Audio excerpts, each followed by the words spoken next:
అందరికీ నమస్కారం అండి. వీడియో స్టార్ట్ చేసే ముందే ఒక చిన్న స్పాయిలర్ అలర్ట్. ఈ వీడియోలో పెద్ది సినిమాలో కొన్ని కీలక సన్నివేశాలు, క్యారెక్టర్ జర్నీ మరియు క్లైమాక్స్ సంబంధించిన విశేషాలు మాట్లాడబోతున్నాం. కాబట్టి మీరు ఇంకా సినిమా చూడకపోతే ముందు సినిమా చూసి తర్వాత ఈ వీడియోకి తిరిగి రండి. మీరు ఇప్పటికే సినిమా చూసిన వాళ్ళైతే పెద్ది అనే క్యారెక్టర్ని కాస్త లోతుగా అర్థం చేసుకునే ప్రయత్నం చేద్దాం. పెద్ది క్యారెక్టర్ని బుచ్చిబాబు గారు ఎలా ఊహించుకుని రాశారో నాకు తెలియదు, కానీ నేను మాత్రం ఈ సినిమాని 4 సార్లు చూశాను. ఆ 4 సార్లు చూసిన తర్వాత నాకు పెద్ది ఎలా అర్థమయ్యాడు, అతని క్యారెక్టర్లో నేనేం చూశాను, పెద్ది అనే మనిషిని ఎలా చూస్తే అతను పూర్తిగా అర్థమవుతాడో అదే ఈ వీడియోలో చెప్పబోతున్నా. పెద్ది సినిమా చూసిన ఎవరినైనా అడిగితే వాళ్ళు ముందుగా చెప్పే మాట పెద్ది చాలా మొండోడు అని. అది ఒక రకంగా నిజమే, కానీ నా దృష్టిలో పెద్ది క్యారెక్టర్ని కేవలం మొండితనంతో నిర్మించడం చాలా చిన్న విషయం.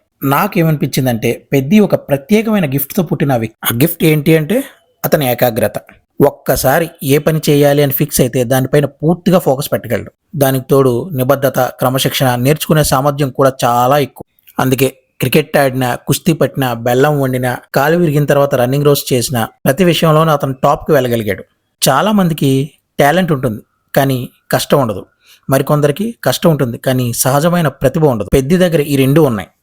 అందుకే క్రికెట్లో కొత్త షాట్స్ కనిపెట్టగలిగాడు. అందుకే కుస్తీలో అప్పటి వరకు టాప్లో ఉన్న వాళ్ళని దాటి ముందుకు వెళ్ళగలిగాడు. రన్నింగ్ గురించి అవగాహన లేకపోయినా దాన్ని అర్థం చేసుకుని టెక్నిక్స్ నేర్చుకుని గోల్డ్ మెడల్ గెలవగలిగాడు. ఇవన్నీ చూస్తే పెద్ది బలం కేవలం శారీరక శక్తి కాదు, అతని అసలు బలం అతని మైండ్.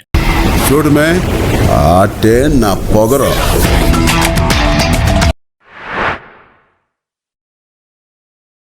సినిమాలో ఫస్ట్ హాఫ్లో బుచ్చిబాబు గారు పెద్ది తన ఊరి గురించి ఎంత ఆలోచిస్తున్నాడనేది తన నోటితో చెప్పించకపోయినా తన కళ్ళల్లో బాధని కొన్ని సన్నివేశాల్లో చూపించగలిగారు. సినిమాలో అంత క్లియర్గా చెప్పకపోయినా మొదట్లో పెద్దిని అందరూ కూడా క్రికెట్ వల్లే గుర్తిస్తారు అండ్ క్రికెట్ వల్లే అతనికి గౌరవిస్తుంటారు. ఆ క్రికెట్లోంచే శివరాజ్ కుమార్ గారు కూడా అతని ప్రతిభను గుర్తిస్తారు. అందుకే పెద్ది తన ప్రతిభను ఎప్పటికప్పుడు మెరుగుపరుచుకుంటూనే ఉంటాడు. కానీ తర్వాత పరిస్థితులు మారుతాయి. జగపతి బాబు గారి మరణం తర్వాత అతని ఆలోచనలో పెద్ద మార్పు వస్తుంది. అక్కడ అతనికి ఒక విషయం అర్థమవుతుంది. మన ఊరికి గుర్తింపు కావాలి, కానీ అది 10 మందితో కలిసి ఆడితే వచ్చే గుర్తింపు కాదు, ఒక్కడిగా నిలబడి సాధించాల్సిన గుర్తింపు.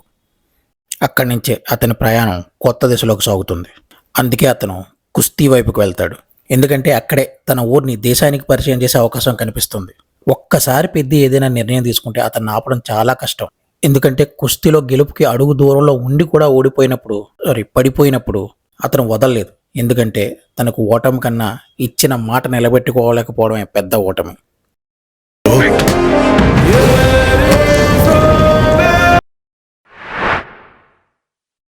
పెద్ది క్యారెక్టరైజేషన్లో నాకు బాగా నచ్చిన విషయం ఏంటంటే అతను తన లక్ష్యం కోసం ఏ స్థాయి త్యాగం చేయడానికైనా సిద్ధం. ప్రేమ, ఉద్యోగం, వ్యక్తిగత జీవితం ఏది అతని ఆశయానికి అడ్డంగా మారిన మార్గాలు మూసుకుపోయినా కొత్త మార్గాలు వెతుక్కుంటాడు. ఆ మార్గం కోసం ఎంత పెద్ద త్యాగం చేయాల్సి వచ్చినా వెనకడుగు వేయడు. ఎందుకంటే తనకు ఒక విషయం మాత్రమే తెలుసు, ఎలాగైనా తన ఊరికి తన వాళ్ళకి గుర్తింపు తీసుకురావాలి, అంతే.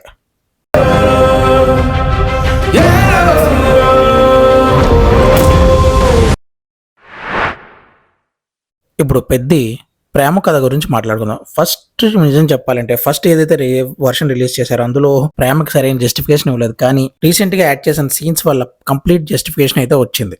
ముఖ్యంగా ప్రేమ కథ. ఎందుకంటే మొదటిసారి ఆ అమ్మాయిని చూసిన క్షణం నుంచే ఆ అమ్మాయి తన జీవిత భాగస్వామిగా ఫిక్స్ అవుతాడు. అంతేకాదు అదే విషయం తన తల్లికి కూడా చెబుతాడు. ఇదంతా ఎక్కడ ఉందనుకుంటున్నారా? ఒకసారి వెళ్ళి 2.0 వెర్షన్ చూడండి, ఈ క్లారిటీ అంతా మీకే వస్తుంది. ఇక్కడ కూడా మనం అదే పెద్ది క్యారెక్టర్ని చూస్తాం. ఆ అమ్మాయికి పెళ్లి చూపులు జరుగుతున్నప్పుడు అందరు ముందుకు నిలబడి నేను పెళ్లి చేసుకుంటాను అని చెప్పే ధైర్యం చూపిస్తాడు. ప్రేమని నేరుగా వ్యక్తపరచలేకపోవచ్చు, కానీ ఆమెకు ఆపద వచ్చినప్పుడు ముందు వెనక ఆలోచించకుండా అండగా నిలబడతాడు.